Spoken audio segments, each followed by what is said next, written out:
Let us see what is the theorem for sum of n terms of a geometric progression. Let us say we have a geometric progression, okay, which is given in the form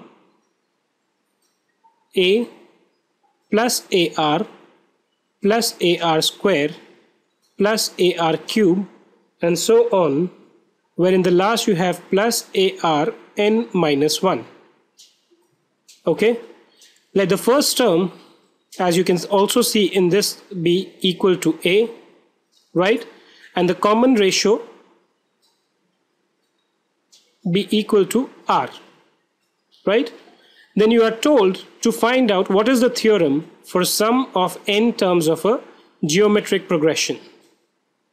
Now let's denote this sum as Sn, sum of n terms, okay, and we mark this equation as equation 1, right? Now how do you find out the sum of all these? There is no straight cut method by which you can find out the sum of all these numbers. So what we do is we multiply both sides of equation 1 by r, which happens to be the common ratio. So what do we get? We get r times Sn is equal to r times a plus, right? Now what I do here is I just write this as Rsn is equal to ar plus ar square. So everywhere what will happen is 1 r will increase in each one of these. So you will get ar cube plus ar4 plus so on. In the last you had a to the power r, a into r to the power n minus 1. So last we will have is 8r to the power n minus 1 plus 1. Why plus 1? Because now you are multiplying this term by 1.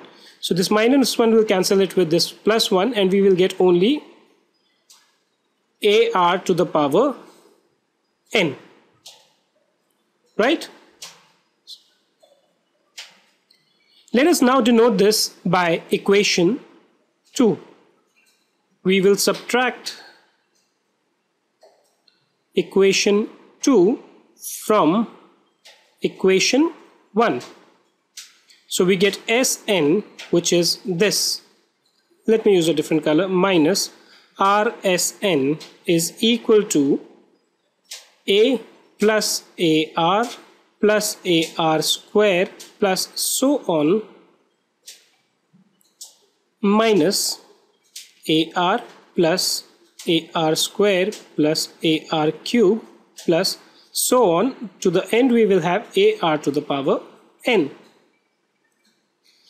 Now if you notice, once you assign this minus sign to each one of these individual items, they will become negative. So ar will become actually minus ar, right?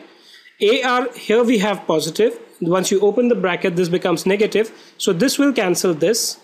Similarly, this will cancel this. And until you reach this point ar n minus 1, this ar n minus 1 will actually lie over here. This will get cancelled with this. So what you will be left with is only a and ar to the power n. Or in other words, you can just write Sn. Okay, if we take Sn common between these two, what do we get? We get 1 minus r is equal to a plus ar to the power n. Or you can simply write that the sum of all these is equal to a plus ar to the power n upon 1 minus r.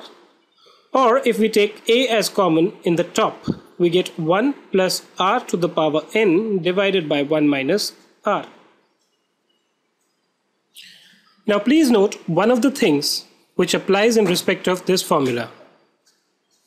Now this formula, which I have kind of listed out here,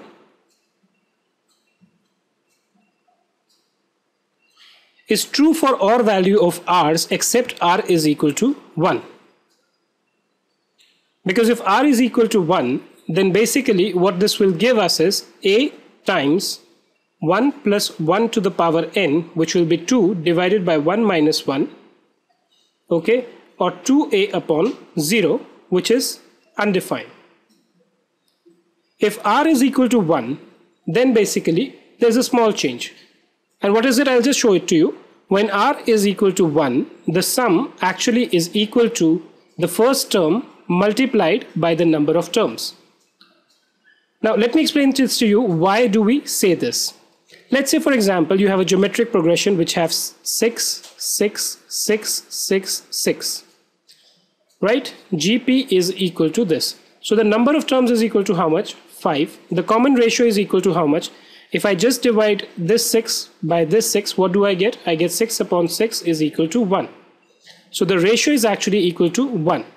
Interestingly, when the ratio is equal to 1, all the numbers of this geometric progression are same. Right? So if you have to find out the sum of all these numbers, is as simple as anything. You just multiply the first term by the number of terms. Right? The sum of these numbers is what? It's nothing but the first term, because that's the common term that you have in all of them, multiplied by the number of terms, which is 5. Okay, or 5a. 5 being equal to n. Right? So that's basically how you calculate the sum of a geometric progression. We'll see some questions on this, but this is the theorem for the sum of a geometric progression. Sn is equal to a, which is the common term, multiplied by 1 plus r to the power n divided by 1 minus r. Okay? I hope you would have understood this concept. If there are any feedbacks, you are more than welcome to send us an email at info@iedubook.com. You can come to our website and watch a whole lot of lectures on various subjects, right? Thank you for being with us today. If you want, you can subscribe our channel as well. And you can in any case come and watch our website for many more such videos.